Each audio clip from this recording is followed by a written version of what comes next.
passagers, ici le commandant Brin. La compagnie ainsi que moi-même, espérons que vous avez passé un agréable voyage. Nous espérons vous revoir très bientôt. À bientôt. Punaise, j'ai mal au crâne moi. C'est normal. Tu as vu ce qu'on vient de traverser? C'est sûr, on a failli passer quand même avec ce problème de pressurisation pendant la dernière partie du vol. Oui, c'est vrai, on en est arrivé à un stade où une décompression explosive aurait pu se produire. Mais heureusement, grâce à nous, ce problème est résolu et nous sommes vivants. Et j'ai bien l'impression que les passagers ne se doutaient absolument pas qu'on était à 2 doigts de se transformer en chair à saucisse. Ouais, mais nous on le savait, ce fichu mal de tête en est le résultat. On va envoyer directement cet avion au diagnostic. Ils savent bien que ça nous pendait au nez et quel était le problème, non? Ça ne leur plaît pas, mais ils sont au courant. Je m'en tape de ce qui leur plaît ou qui ne leur plaît pas ou rien. On n'est pas assez près cette fois. Oui, tu as raison.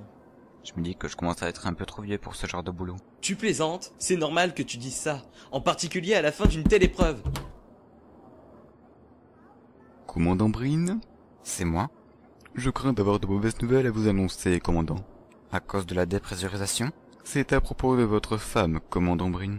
Mon ex-femme voulait dire? Qu'est-ce qui lui arrive? Il y a eu un accident. Il vaudra mieux que nous allions dans mon bureau. Qu'est-ce qui lui est arrivé? Elle va bien? Est-ce qu'elle est morte? Oui, j'en ai bien peur. Vous voulez venir avec moi, commandant Brin?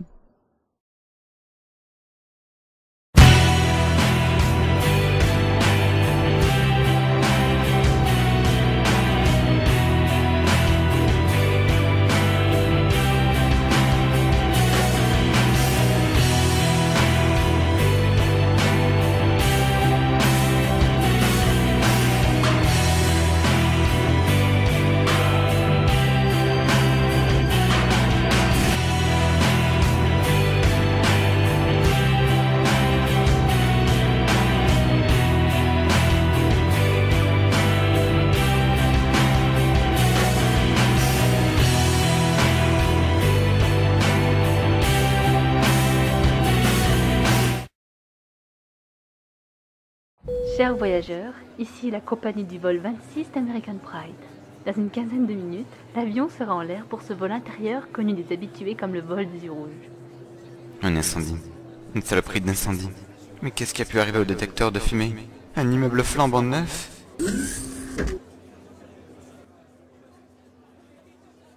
Elle est aveugle? Laisse-moi tranquille, Dave. Anne. Laisse-moi tranquille, Dave. Laisse-moi tranquille. Je ne veux plus entendre parler d'enfants. Si tu veux passer un examen de sperme, va voir le médecin. Mon boulot, c'est la pub, pas la fabrication de morveux. Si tu savais comme j'en ai marre de toutes ces conneries de macho. Tu vas la fermer? Tu m'as frappé? Ouais, tu l'as dit. Et je recommencerai si tu ne la fermes pas un peu.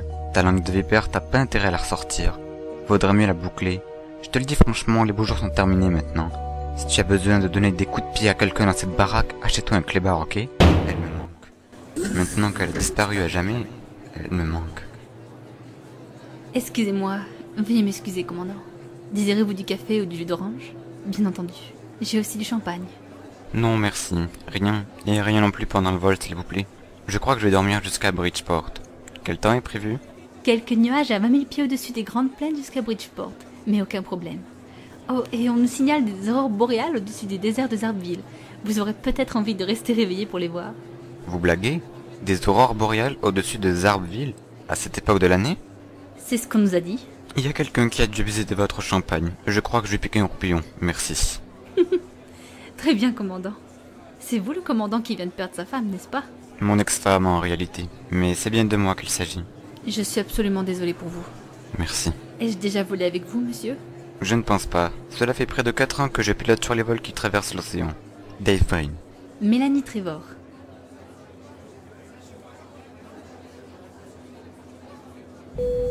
Mesdames et messieurs, bienvenue sur ce vol. Vous voyagez en compagnie d'American Pride. Nous allons dès à présent vous indiquer les consignes de sécurité. Tout d'abord, les issues de sécurité signalées par un panneau exit sont situées à l'avant, au centre et à l'arrière de l'appareil. Tu as déjà pris l'avion, Erika? Oui, lors d'un voyage de classe. Et tu as peur? Non, ça va. Très bien, je suis contente alors. Si tu veux aller aux toilettes, n'hésite pas à me réveiller, Erika. Voilà. En vue du décollage, veuillez redresser votre siège et ranger votre tablette. Merci de votre attention et je vous souhaite un agréable voyage. Je vais enfin pouvoir me reposer.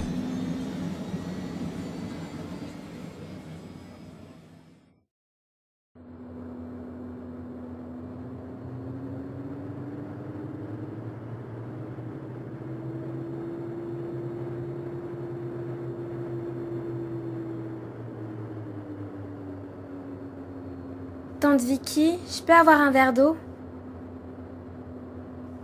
Tante Vicky, est-ce que je peux avoir un verre d'eau, s'il te plaît? Elle a dû partir aux toilettes. Elle ne va pas tarder à revenir.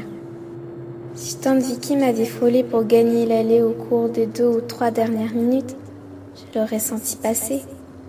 Elle est donc partie depuis longtemps. Devait probablement avoir les grosses commissions. Pas de quoi s'inquiéter. Peut-être s'est-elle arrêtée pour discuter avec quelqu'un en revenant. Miss Lee? Tu ne dois pas avoir peur, Erika. Tous les enfants ont peur, en particulier lorsqu'ils se retrouvent dans une situation inhabituelle. C'est 2 fois pire pour les enfants aveugles. Mais ce n'est pas une raison pour se laisser aller. Au contraire, reste tranquille et efforce-toi de réfléchir. Tu seras surprise de constater que ça marche la plupart du temps. Efforce-toi de réfléchir. Tante Vicky ne risquait pas d'avoir fait un petit arrêt au buffet. Dans la mesure où vous êtes coincé dans un avion volant très très haut dans le ciel. Et ce silence. C'est bizarre. Après tout, c'est un vol aux yeux rouges. D'autres passagers doivent dormir. Ils dormaient tous? Absolument tous? Est-ce possible? Ah mais oui, c'est vrai. Tante Vicky m'a dit que... La compagnie nous laisse regarder un film, et je vais sans doute le regarder, si je n'ai pas trop sommeil. Le sac à main de Tante Vicky? Est-il possible qu'elle soit allée aux toilettes sans prendre son sac à main? Elle aurait fait ça en sachant que je n'ai que 10 ans et que je dormais, mais outre que je sois aveugle, c'est pas possible. N'essaie pas de nier ta peur, mais ne te laisse pas gagner par elle non plus. Reste tranquillement assise et efforce-toi de réfléchir. Quand je pourrai voir, quand les docteurs de Bridgeport auront guéri mes yeux, je n'aurai plus à subir des épreuves aussi stupides que celle-là. Il y a quelqu'un? Madame de l'avion? Personne ne parle, personne ne rit.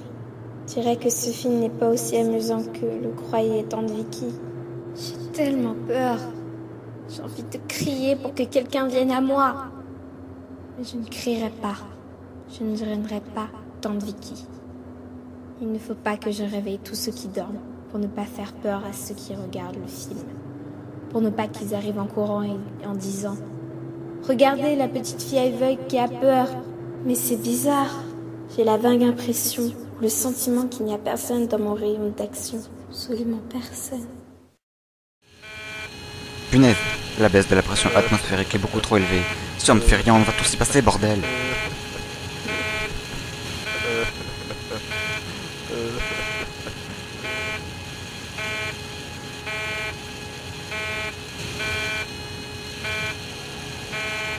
Comment peux-tu manger si tu es à ce point bouleversé? C'est pas possible, la dépressurisation est beaucoup trop importante. Et c'est impossible, les fuites restent presque silencieuses jusqu'à l'explosion. Parce que j'adore ce genre de gâteau, et que je ne pourrai plus jamais en manger. Commandant, nous avons trouvé la fuite. Nous l'avons réparée.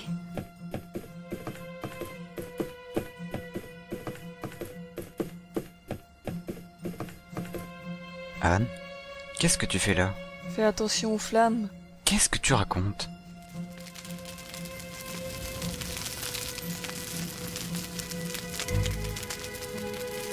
Tu vois, chérie, tout est en ordre. Ça n'a même plus d'importance que tu m'aies frappé. Je t'ai pardonné. Ne fais pas cela, Anne. C'est l'envoi, mon amour.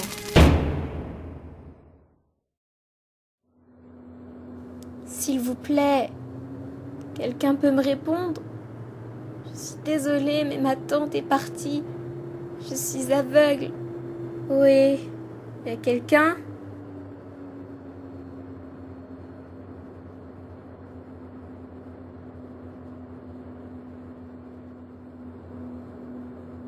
Ils ne pouvaient pas tout de même se trouver ensemble dans les toilettes? Non, bien sûr que non. Tous les sièges sont vides. Ça ne peut pas être possible. Il y en avait partout autour de nous comme nous sommes montés. Je les ai entendus. J'ai senti leur présence. Où sont-ils donc passés? Non, non, c'est impossible, Erika. Si tout le monde a disparu, qui pilote l'avion? On dirait des cheveux. L'homme auquel appartiennent ces cheveux a disparu. Tiens le scalp d'un mort. La bande de Dalton vient juste d'arriver à Monte Vista. Nous prends pas pour des cons. Ils sont en prison. Ok, mon pote. Mais ils arrivent. Ils ont l'air cinglés, Walt. Complètement cinglés. Oh là là. Arrête de faire dans ta culotte, Sergio. On va se les faire? Qu'est-ce que vous en dites? Allons-y. J'ai toujours voulu les mettre à terre chez Future Clanton. Pas les Clanton, les Dalton, Walt. Je n'ai rien à foutre, que ce soit eux ou Michael Jackson. Je vais les buter. Et tu es avec nous ou avec eux, Tariq? Avec vous. D'accord, les gars. Allons un peu chauffer les fesses au frangin Dalton.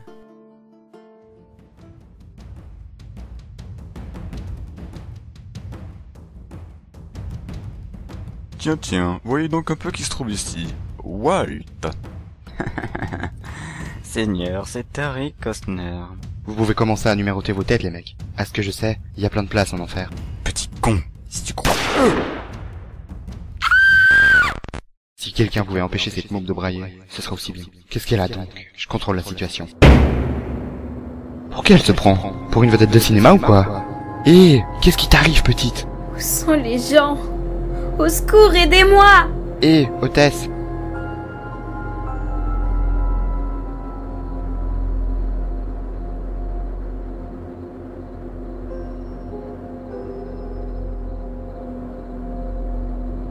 Tout compte fait, je n'ai pas à m'inquiéter de réveiller les autres passagers finalement.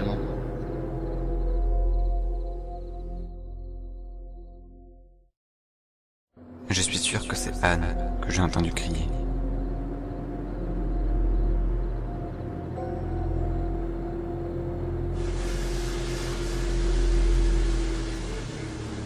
Mon Dieu, mais tout l'avion est vide.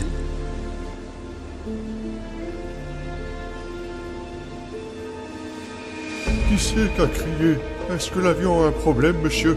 On est en train de se casser la figure. Mais où sont-ils passés? Mais où sont-ils, monsieur?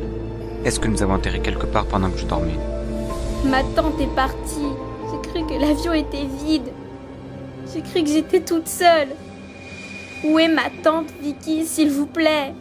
Je veux ma tante Vicky. Tu n'as rien, jeune demoiselle. Quel est ton nom? Erika. Je n'arrive pas à trouver ma tante. Je suis aveugle et je ne peux pas la voir. Je me suis réveillée et son siège était vide. Qu'est-ce qui se passe? Où sont les autres? Ça va, Erika. Il y a d'autres personnes ici. Tu les entends bien, non? Oui, je les entends. Mais où est ma tante Vicky? Et qui a été tuée? Tué? On a tué quelqu'un? L'avion a été détourné? Mais non, on n'a tué personne. Calmez-vous, ma mignonne. J'ai senti ses cheveux. Quelqu'un a coupé ses cheveux. Il faut que j'aille à l'avant. Restez avec la petite. Entendu, mais qu'est-ce qui se passe ici? Parece que faltam alguns passageiros, não? Et a tripulação? Qu'est-ce qu'il dit, lui? Essayez de lui faire comprendre ce qu'il se passe. Je dois aller à l'avant sans attendre. Mais je ne sais pas ce qu'il se passe. C'est ce que je vais essayer de découvrir. Punaise, mais où sont les autres? Oh, et on nous signale des aurores boréales au-dessus des déserts de Zardville.